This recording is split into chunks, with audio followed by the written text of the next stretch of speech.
A warm welcome on behalf of the Southeast Europe Association. My name is Victoria Vogelsinger-Palm. I am the Deputy Director of the SOG. And I would like to welcome you all to today's panel discussion on the upcoming elections in Moldova. Just 4 weeks ago, Friedrich Merz, Emmanuel Macron, and Donald Tusk traveled to Moldova to join the celebrations of Moldova's Independence Day. And this visit was designed as a clear sign of support for President Maia Sandu and her chosen path towards the EU. The current government, led by Maia Sandu's party PAS, has embarked on an, I would say, ambitious reform path since taking office, and even managed to officially open EU accession negotiations in June 2024. However, unfortunately, Moldova still remains in the crosshairs of Russia, which is trying to regain influence in the country. For instance, during the presidential elections and the referendum on EU accession last year, Russia's meddling and involvement through disinformation campaigns and vote buying was obvious. The upcoming elections now will be a decisive event for the future of Moldova. Will Moldova stay on the pro-European path, or will pro-Russian forces gain further ground?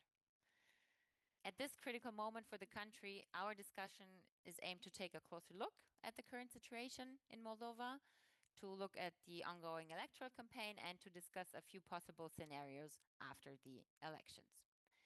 And before I hand over to today's moderator, Michael Martens, who is correspondent for Southeast Europe at the Frankfurter Allgemeine Zeitung, I would like to especially welcome our distinguished speakers for today, member of the German Bundestag Knut, as well as Paula Erizanu, who will share their insights with us today.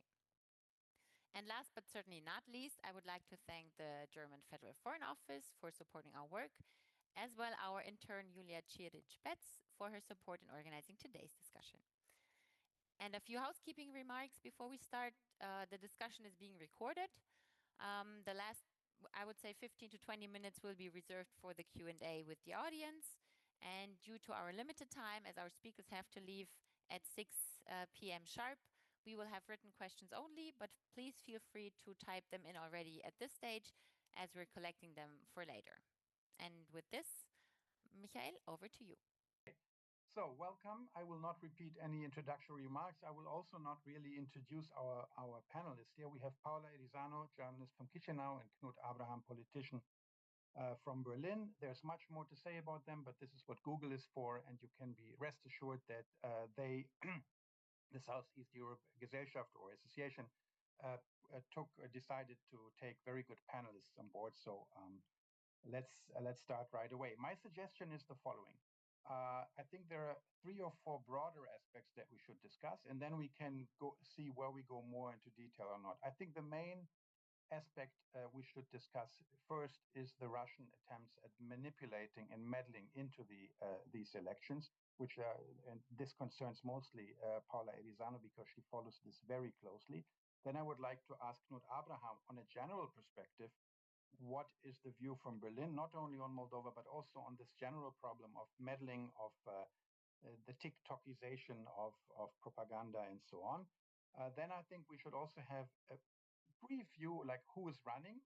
I would say everyone who knows more or less who is Maia Sandu and who is PAS, but not everyone knows, I think, who are the other options and contenders. One option, I think one aspect we should be talking about is the diaspora, which was crucial at the last elections and might be crucial now as well. And then I have a certain question concerning the polls, not knowing whether there are any reliable polls or not, but I think this is something that we should definitely discuss. And then it's up to you. I'm not sure whether it makes much sense now to talk about the day after, like coalition options and this and that, because we just know so little. I would personally not bring it up, but if you think it's important, then of course you're welcome to do so. And let me begin with Paula. Welcome, and thank you for joining us. You have already noticed that I have decorated my office in the spirit of the topic we are talking about today. We're talking about Russian meddling, or at least we will begin talking about that.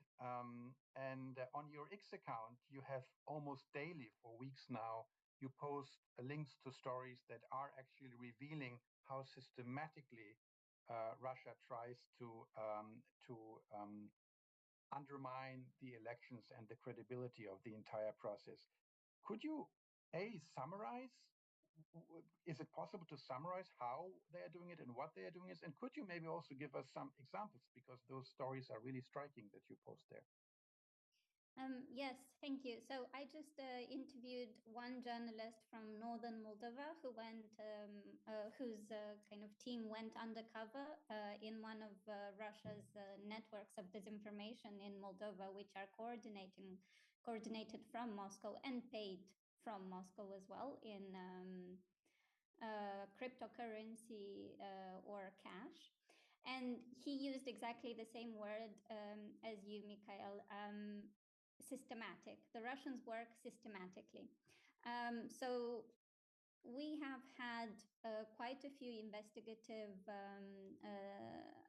journalism pieces over the past few weeks from different media outlets, local as well as international.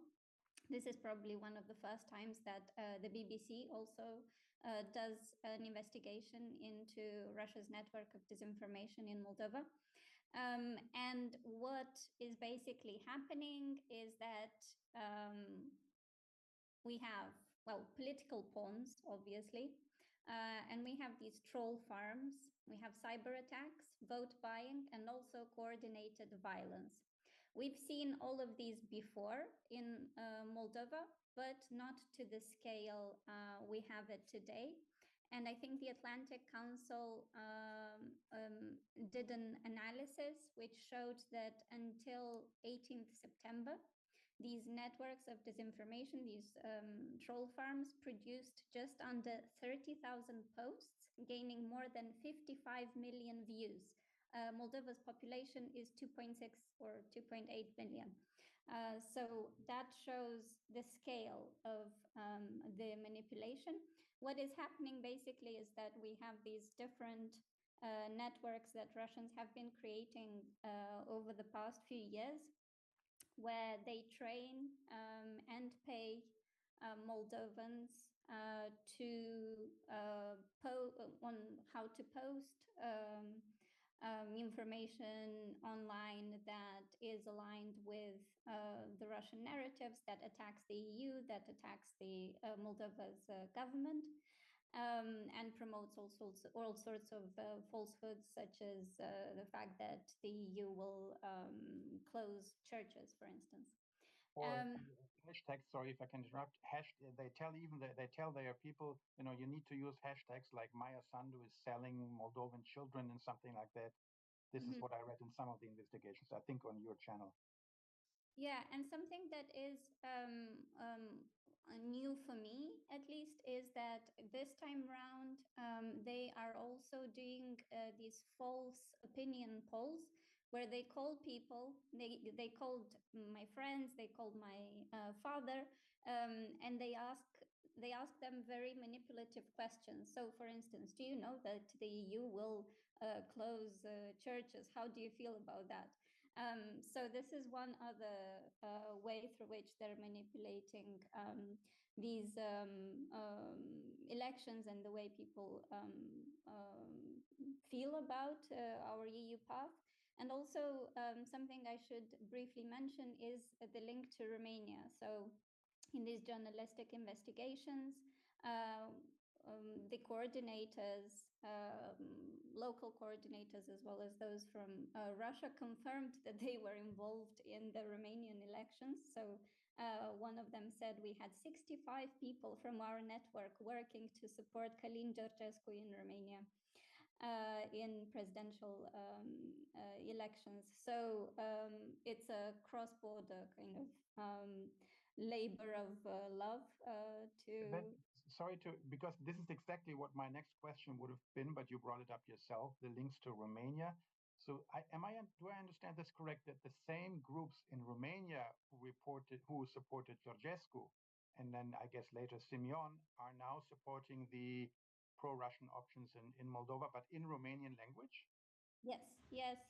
So there is some kind of overlap between the Romanian far right and the pro-Russian forces in Moldova. They support each other and they share some of their resources. Also, something else that I should briefly add to what I said earlier is that law enforcement has been working really tirelessly over these past few months, and I was calculating that I think they managed to confiscate about 5 million euros, the equivalent of 5 million euros in cash from all across the country, from the different kind of people involved in this vote buying scheme. Yes, thank you. And two more additional questions regarding this. I know that you followed it closely in Romania because you also reported about this. In Romania, we know TikTok played a huge role for Georgescu, at least. Is TikTok very important in Moldova as well, or is this more Telegram? And secondly, TikTok, I understand later in Romania did cooperate in a way, and not in the beginning, but after all this happened. How is this in Moldova? Because I read somewhere they have promised we will close down propaganda channels. Do they do that? What's your experience? And where's this happening? On TikTok, on Telegram, or somewhere else? It's a combination between Facebook, TikTok, Telegram. I haven't really come across Instagram as a favorite Russian kind of platform, although it is quite a popular platform in Moldova, especially among the young. Yeah, there's a lot of Russian disinformation on TikTok, and yeah, the journalist that I just interviewed earlier was saying, look, I can write so many articles about the roads that have been built, the schools that have been kind of repaired with EU money, and kindergartens and so on. And then someone comes on a TikTok video and says all of these will be transformed into gay clubs when Moldova joins the EU. And then it's like everything's you've been working for is gone, because there's this kind of power that TikTok has, especially on people who are poorly informed. But when TikTok obviously contributes to spreading falsehoods, and this is being reported, do they react somehow? They don't seem to be quick. None of these big platforms are quick at cooperating with Moldovan authorities. We are a small country, and even with like Moldovan civil society organizations that follow disinformation, we're a small country, and often in order to kind of get real help, the pressure needs to come from the EU on these platforms to just follow their own guidelines. Yeah. And last question for the first round. You said like these pro-Russian videos have so and so many clicks and hits, like hundreds of thousands, whatever million. I've heard that too when I was in Moldova now. What I'm wondering, I met at a private event a while ago the former official videographer of Barack Obama, the guy who, any video you saw officially from the White House was from this guy. He was very much into. He knows how these. I don't really understand social media very well, but he does. And he now works. He said something along the lines of, you cannot sit there and complain and say, oh, I'm doing a lot of research and my media, nobody reads my stories, because then one TikTok video destroys it.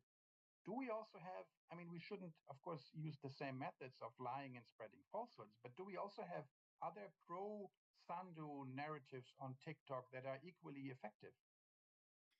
Well, I'm not a very big TikTok user. Or Telegram, social media. But if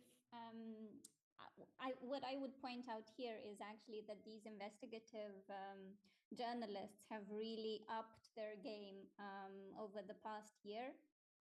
They even won the European Press Prize this year, the journalists from Ziarul de Gardă, and that's because their storytelling has really improved. So it's much easier. They understand it's not only about facts, it's also about telling a story, because some people don't understand this, but they do. Yeah. Okay.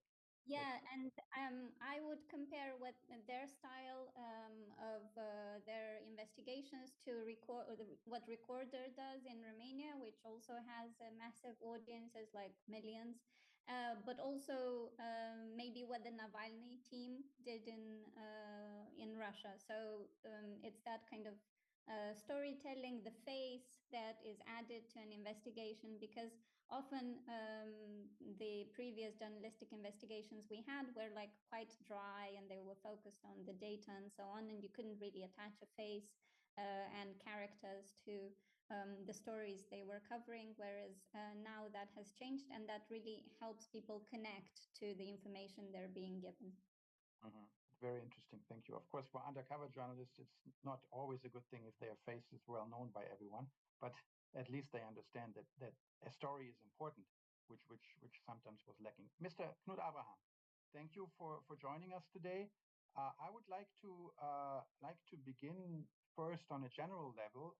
These disinformation campaigns we see not only in other countries, we see this in Germany again, and you for sure have made your own experiences because you were running for Bundestag in an area where the AfD is very strong. Yes. How do we in Germany cope with this, and how is your party? I mean, I guess you have some of your party members who are on TikTok and on other videos. I don't quite imagine you being the guy for 15-second dance videos, and I hope you will not do that. But of course, we have to reach the. I mean, the Democratic parties have to reach the audience. How's the situation in Germany? How dangerous is this disinformation campaign, Russian, non-Russian, for our democracy? It's extremely dangerous, and the main point is that it has been underestimated for a long time. For exactly this long time, there was no awareness, and if at all discussed, people here in Berlin, in Germany, thought we are immune. Moldova is a small country, and the people are more willing, and they have the Soviet traditions and whatever. So do we, by the way. But the point was that we thought, or many people thought here, that we are immune, we are strong enough, we are not aimed at really. That was completely wrong. There have been several shining examples already. 10 years ago, it was this Lisa case here in Berlin for the experts amongst you. But the main problem is now that we are now able to detect disinformation campaigns. The problem still is how to react and how to defend against disinformation campaigns, because the nonsense is easily spread, but it's difficult to contain it in a way. Just one example: I got a message, a WhatsApp message, by a director of a business association, regional business association, with hundreds of thousands of member companies. And it was not on Moldova, it was on Ukraine. It was saying that Olena Zelenska is now driving a Bugatti. And I said, no, this is something wrong. And I managed to clear it up. But I was asking the guy who was sent it to his audience to please correct it. And he did not, because he would lose his face by this nonsense. And if this prevails, if we are that weak, it is a really difficult situation. And you've pointed already at the interesting thing, then how is this information working in Germany? So this is, of course, on the one hand side, made to confuse people, to have people really irritated. This is one purpose. But the other is, and this is very special and comparable to Moldova, we have, and this is my constituency, amongst others, where you find certain people in the society who are only willing to adopt it and to spread it. So I know many early retirement people who all day long send out messages they know are Russian propaganda.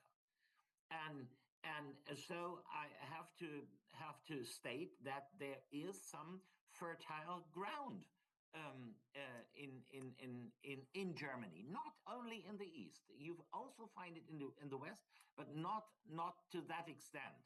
And this, I think, is comparable because there in Moldova, I know your country a bit.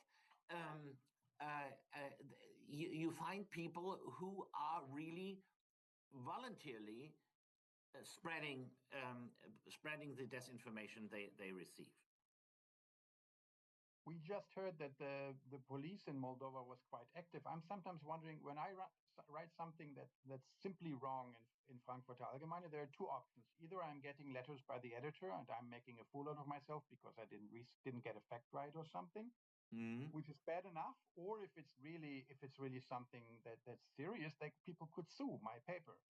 Do you talk about what can we do about? I mean, any idiot, as you said, the early retired 64-year-old guy in Finsterwalde can post any BS and nothing happens to him or her. Is there anything we can do about that? I don't think that there is any, legal way to cope with it. We, the parties, society, the state, institutions which are affected should react. So if I notice that there is an ongoing campaign against a military airport in my constituency, for example, I take that up and use the original disinformation with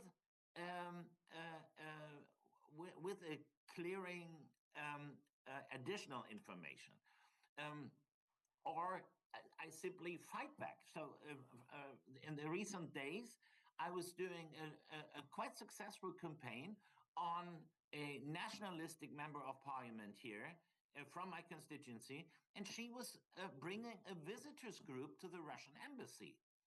That is okay, but I made it public. So not only reacting, but acting.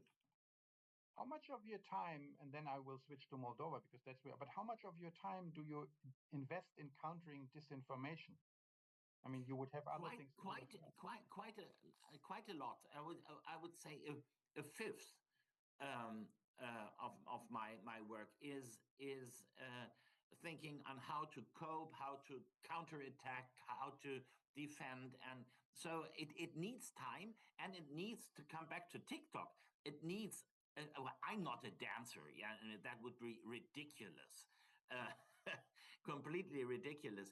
But nevertheless, I'm capable of doing good videos and good postings. Yeah. I just met an Austrian politician, member of the Österreichische Nationalrat, the Austrian parliaments, who like once a week tells Putin jokes on Putin's expense, of course, and they're quite good, some of them, and he has a good audience. I mean, make them look as ridiculous as they are. They are more than ridiculous, of course. But now let me come to Moldova, because we are not talking about Germany, of course. What I do think, when did you leave the chancellery? I forgot. 2000? In 2018. So. Okay. That was then before Sandu came. Yes. Okay. But what have you observed from Berlin? I have the impression, since she was elected in 2020, is that correct?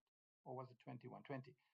I do have the impression that you cannot say this very often, but in this case, really, Berlin very early understood this is important. We have to go in there. We have to support. Yes. As much as yes. we can. Is that your impression as well? For a long time already, also under other auspices, there had always been a great interest in Berlin on Moldova. So Angela Merkel, who, by the way, has her office one floor up here, maybe she's listening. If I'm speaking loud enough, she is forced to listen. She had a natural interest in the country. She was the first German chancellor to visit Moldova. Her foreign and security policy advisor, Christoph Heusgen, was really engaged to find any possible solution for Transnistria, it was this famous Meseberg initiative.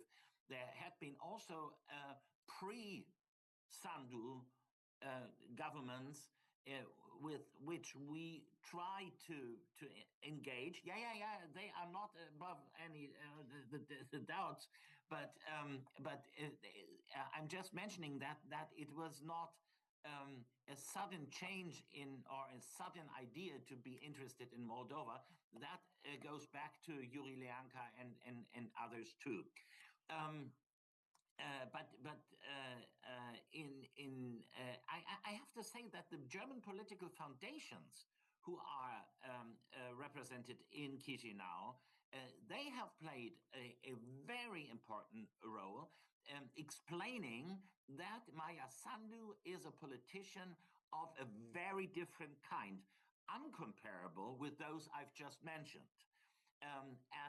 She was invited to Berlin several times, so we got to know her, and there was party assistance organized and all that. So we were maybe I can put it that way. We were prepared to assist, but the big boost was Russia's full-scale attack against Ukraine and the political decisions to expand the enlargement process on the former Eastern Partnership countries, which was completely no way before 22. But we can say that supporting Moldova and supporting the current government of Moldova is basically now backed by all parties in the Bundestag minus AfD, of course. Can we say that? Yes, and the Linkspartei. Probably, I don't know. I have to say, I don't know. The AfD is clearly a Putin-backing organization, and the others are absolutely behind the assistance for any democratically elected government, but in this case, the current government and the current president. Yeah, okay. Which brings me back to Paula, because I think we would all be grateful if you could give us a short overview over what are the most important options that Moldovans can decide on Sunday, and maybe if you want to also, what would that mean and what do they stand for? Yeah, sure. So the party that is likely to get most votes is the ruling party, PAS, which is pro-European. It was founded by Maia Sandu, who is president. But the question is whether they can get a small majority or not, or whether they will need to create a coalition, and if they are able to do that. The political bloc that comes second after PAS is ironically called the Patriots Bloc. It's full of Russian traitors. It's former President Dodon and former President Voronin, the former and they don't get along with each other. So the other week, Voronin said on TV that Dodon had 860,000 euros in that famous plastic bag from Plahotniuc, the oligarch who controlled Moldova between 2016 and 2018. And who is now under arrest in Greece and is to be extradited in Moldova in the next few days. And then the next day, Voronin said that he actually joked when he said that, but clearly there is some sort of tension between the members of the same bloc. And then in opinion polls, PAS may get around 30 to 40% of the votes, and then the Patriots bloc may get around 12 to 20% of the votes, and then next on the list may be the so-called Our Party by Renato Usate. It's a populist party which is not overtly pro-Russian, but it does have a lot of the same kind of narratives. It promotes a lot of the same Kremlin narratives, and Usati made his money by working with the state railways in Russia. There is this kind of strange past that he has as a successful businessman in Russia, but then who managed to upset some people there and to have some files there as well. So his party may get around 5 to 10%. And then it's not clear whether the political bloc called Alternativa may pass the 7% threshold for political blocs or not. The bloc is formed of the mayor of Chișinău, Ioan Ceban, who claims he is pro-European, but then he got banned from Romania and the Schengen area for security reasons. And also in the past, in 2014, when Moldova was signing the EU agreement, the kind of association agreement, Ceban was protesting against it in Brussels. So he has this past as a member of Russian parties, and also American intelligence said that Russian intelligence kind of officers helped him set up his new party that is supposedly pro-European. And then in the same kind of block, we have Mart Kachuk, for instance, who was an advisor to Voronin, to President Voronin in the early 2000s, and who was pro the federalization plan of Moldova proposed by Kozak, for instance. So clearly, sorry to interrupt you, but this federalization plan, which would have effectively destroyed Moldova, many people say, was turned down in the end by Voronin, and he then got the punishment from Moscow, the wine embargo and all that. Yeah, but Kachuk was kind of supporting it at the time. These are the kind of the political parties and blocs that may get into parliament. The others have less chances, and as you can see, we don't really have, unfortunately, other pro-European parties that may pass the threshold and get into parliament, except for the ruling party PAS. Mm-hmm.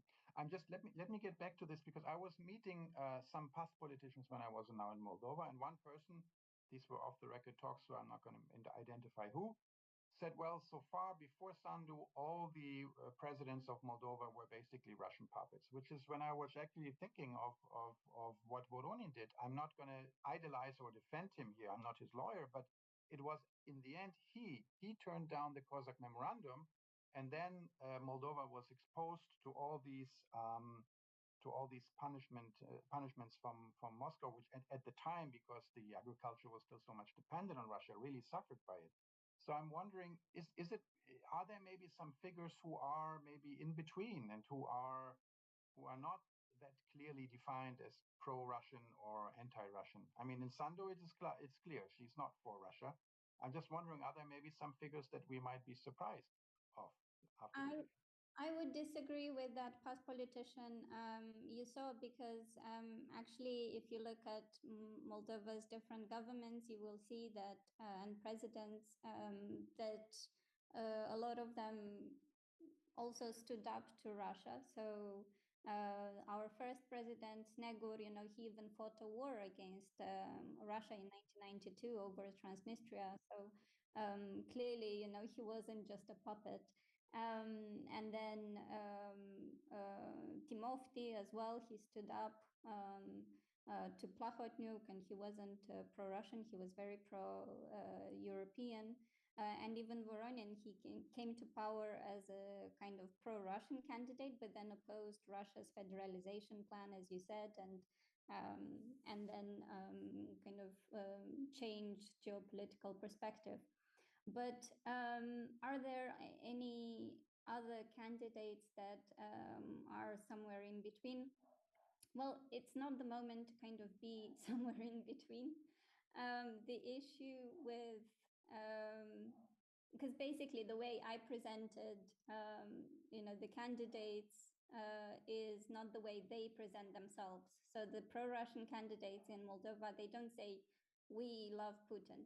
They actually try and listen to what people want, and so they would criticize the governing party over their mistakes, but also they would criticize them, inventing falsehoods, and then they would address people's frustrations, for instance, with the growing energy prices, or with the cost of living crisis that everyone is kind of dealing with across the world and the continent. Or they would say, we are for good relations with both the West and the East, So the rhetoric is actually quite complex and moderate, but the links are there, and that's why I am emphasizing them. Yeah. Thank you very much. I have more questions regarding this. I see if we want to open the floor to the viewers, or listeners, we don't have that much time anymore. But I'd like to ask another question to Knut Abraham. We have seen before, Georgia is an example, but we've also seen it in Moldova before, politicians who were pretending to be pro-European. They had the pro-European talk, but they were not.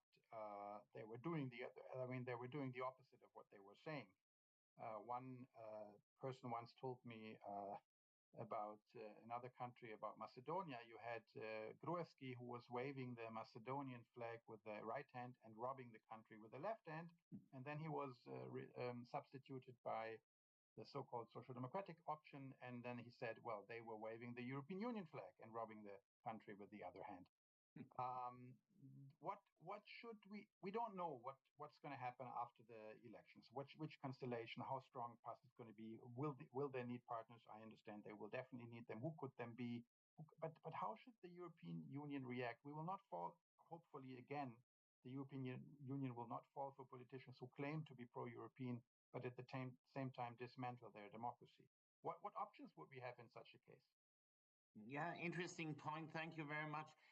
I think what we should have done, and maybe what was done already in Brussels, but I have no information about that, is a planning of exactly these after election scenarios.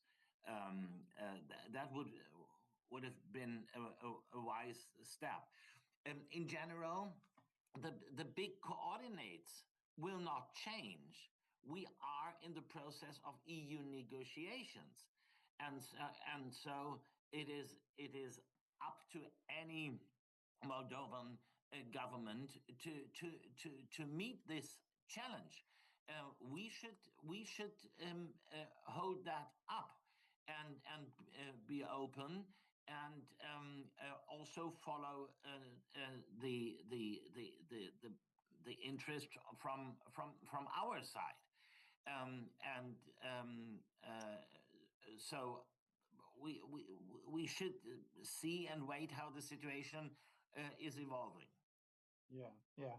But you just said something. The large coordinates are not going to change. We are in the process of European Union negotiations. Unfortunately, we have examples in more than one, but I'll name one now.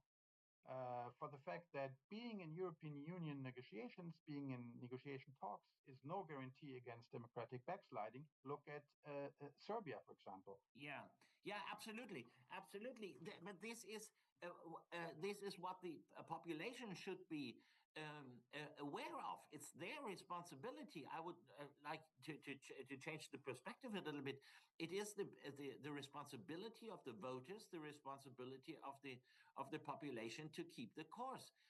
In the case of Moldova, you see in neighboring Romania what positive effects EU membership has directly in front of the door. You can see it. And if this is what the population wants, their wishes, their expectations will be met. If people by bad influence or voluntarily decide to go in another direction, we have, as in the case of Georgia, to cope with it.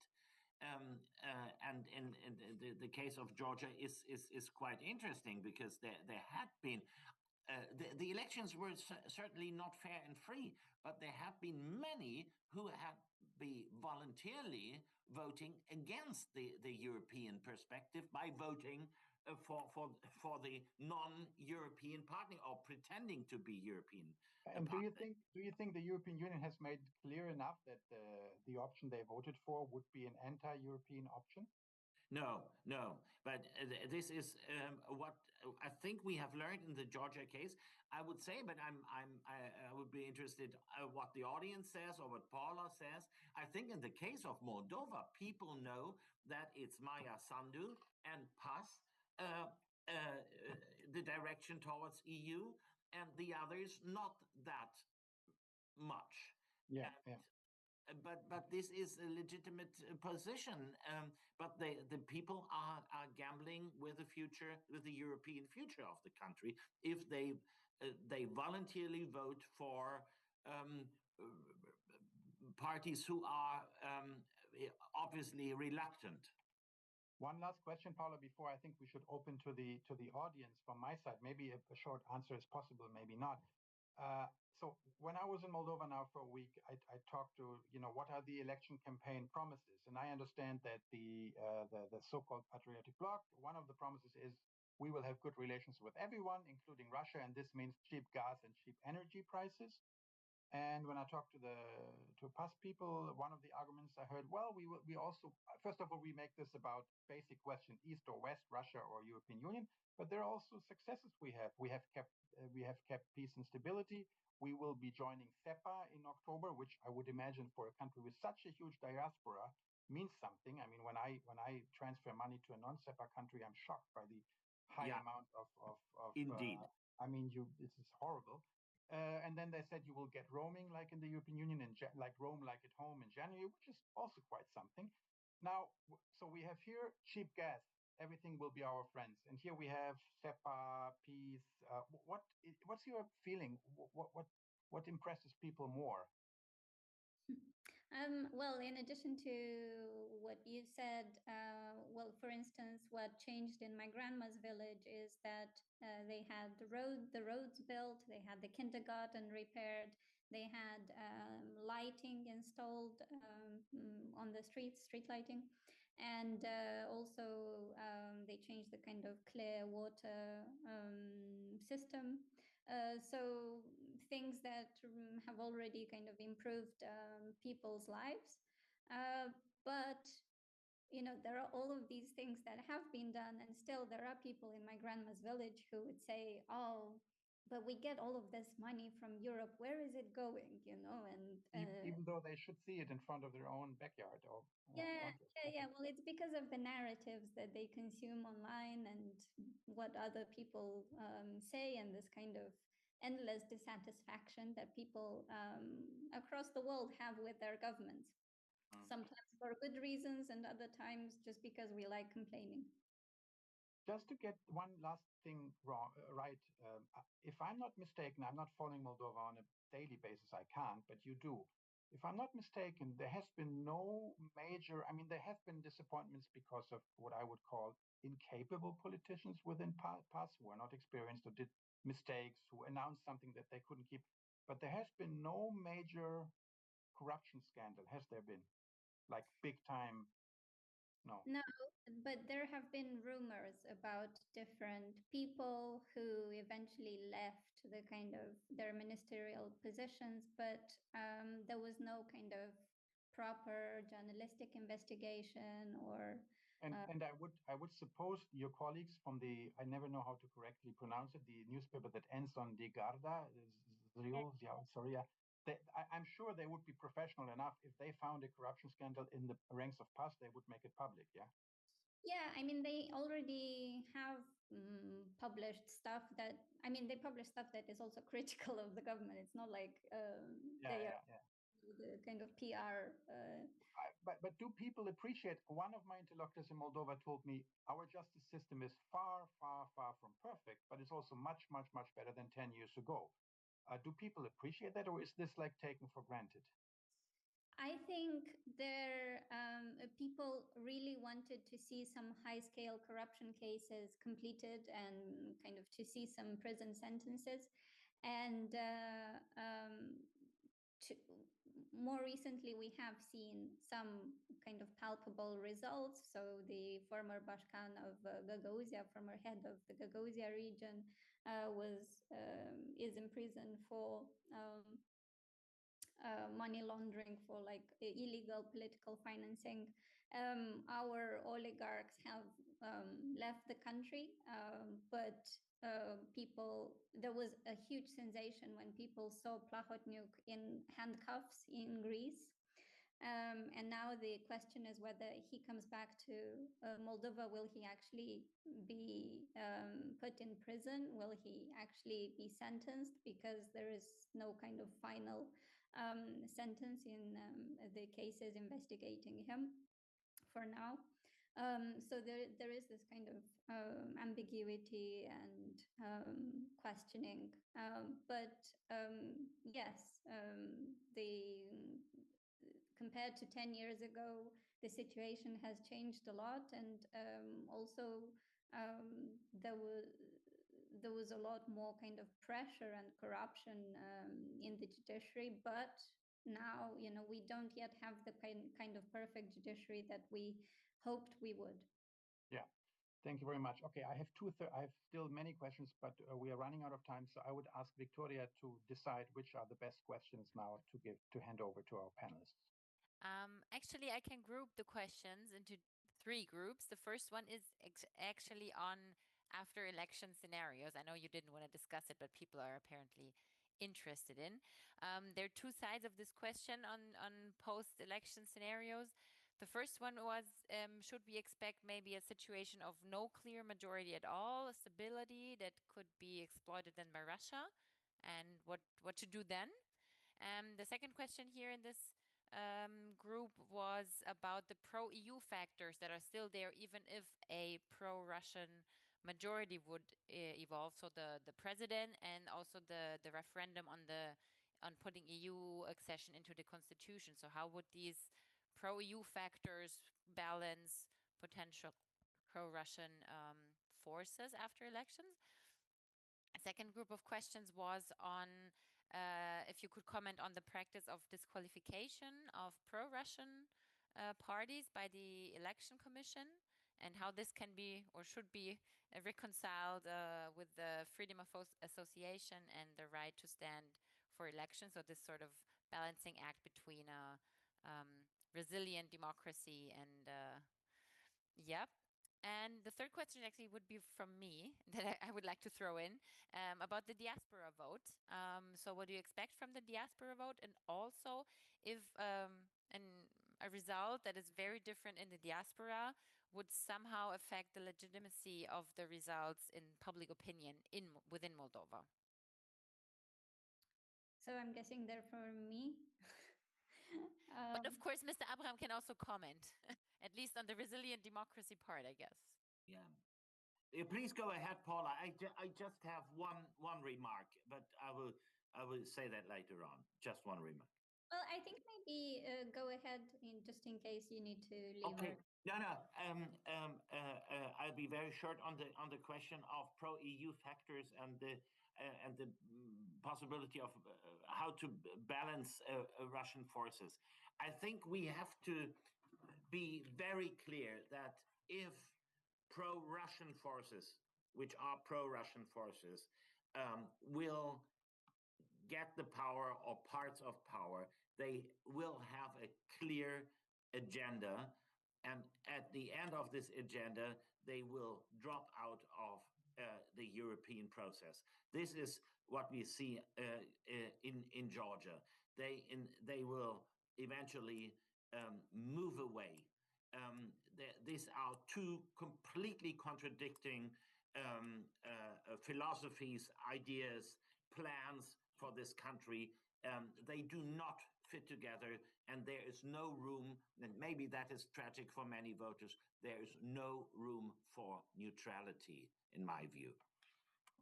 That would be. Yeah, I mean, neutrality is such a kind of, gets such a bad reputation and also good reputation depending on who you ask in Moldova, because it's been a concept that was pushed by Russia since '92, and it was pushed on Ukraine, but it didn't help Ukraine, you know, Yes. from not act. On the diaspora question, yes, our diaspora, which is around 1 million people, and mostly they are in the EU, in EU countries already, they have voted overwhelmingly for pro-European parties in the past. But this is the first year in which Russians are targeting the diaspora as well. So a lot of people, Moldovans abroad, have actually received or like they came across these advertorials on Facebook, which said, do you want to get 250 to 400 euros for event management, or more directly to be a kind of observer in polling stations, and the money will be in cash. So this is already a bit weird. And then also they would say you have to know Moldovan language, which is a Russian coined term, because there is no difference between Romanian and Moldovan language. It's a kind of Soviet era term.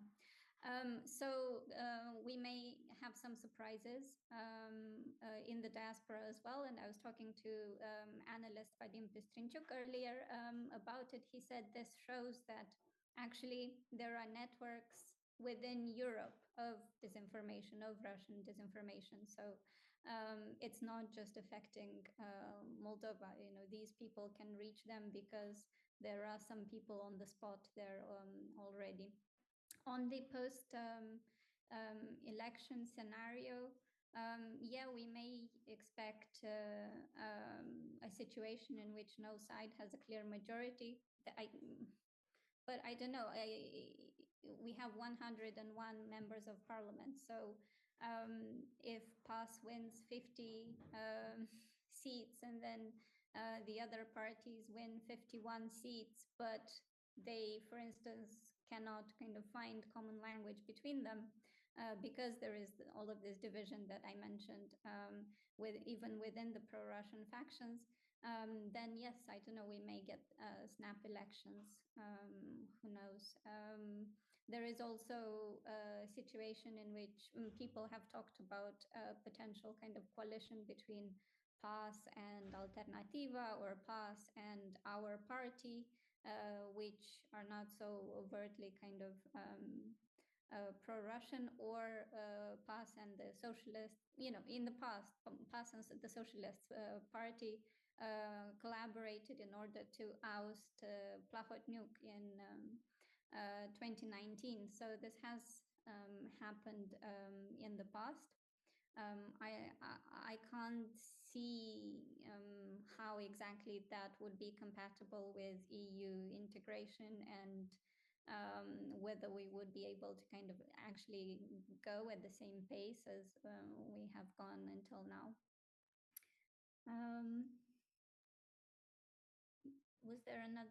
There was another question about the disqualification, right, of the parties. So something for me as a Moldovan citizen, it was a kind of pleasant surprise when PAS appeared at the very beginning. I mean, meanwhile, you know, they're not as good as I wanted them to be, but nonetheless, I'm not choosing between perfection. But at the beginning, what they did differently was that they didn't have any funding from oligarchs, and they didn't have any. They only kind of got funding from small donations from people, and this was a premiere for Moldova. And what is happening with the Russia-linked parties is that they use a lot of illicit funds. And actually, if we got rid of these illicit funds, we would probably have a very different political landscape in Moldova. We would probably have more pro-European parties and a lot fewer Russian forces. And of course, ideally, this money wouldn't even reach Moldova. It would be kind of stopped on the border and by kind of financial bodies and so on, and by the police. And then the Electoral Commission is the kind of last resort to kind of intervene. But in the current position, I'm not sure. It's a bit like the question about the Constitutional Court banning Călin Georgescu in Romania. Like, the situation should have been solved much earlier rather than at this final kind of stage. But what do you do in the final stage? Maybe Mr. Abraham has an opinion on it. Victoria, do we have more questions? I would have more, but we have like literally 3 minutes. I don't know whether it makes sense. There's one question, which is I think a pretty good last question. I don't know if you, if I should read it out now. Are Moldovans actually aware of the impact the elections might be going to cause outside of Moldova? So how big the interest actually is, or how this is a sort of this testing ground, one chance where, you know, the battle can be won or lost. And can I add something to exactly this question? I mean, what would it mean for Ukraine if after Hungary, Belarus, and Slovakia, they would have another, let's say, country in their bag that they could not rely on in case of, you know, unfortunate developments? Yeah, so we have seen some kind of key opinion leaders from Ukraine and the Russian opposition talk about how if Moldova gets a pro-Russian government, Moldova may be used against Ukraine in a kind of hybrid warfare way. So maybe it's hard for Russia to transport I don't know, planes to Moldova, but they can infiltrate people and cause destabilization in southern Ukraine, which would hinder Ukraine's kind of defense. Moldova shares the longest kind of frontier with Ukraine. So there's a lot of potential of destabilization there if one puts one's mind to it. Are Moldovans aware of the kind of international attention? I guess it depends on who you ask. And how well traveled, how well informed the person is. It varies so much from person to person. And in a way, I think maybe Moldovans have gotten used to the fact that so many kind of international leaders are coming to Moldova, and maybe some of them forgot that Dodon, for instance, was struggling to meet any kind of international leaders except for Vladimir Putin. And with Vladimir Putin, the kind of relationship was very unequal in a kind of obvious way. Thank you very much. If you want to have a closing remark, it must be short because it's 6, but you can have it. Yeah, okay. Just from Berlin and Brussels, I just want to point out that there is an unseen degree of attention for Moldova.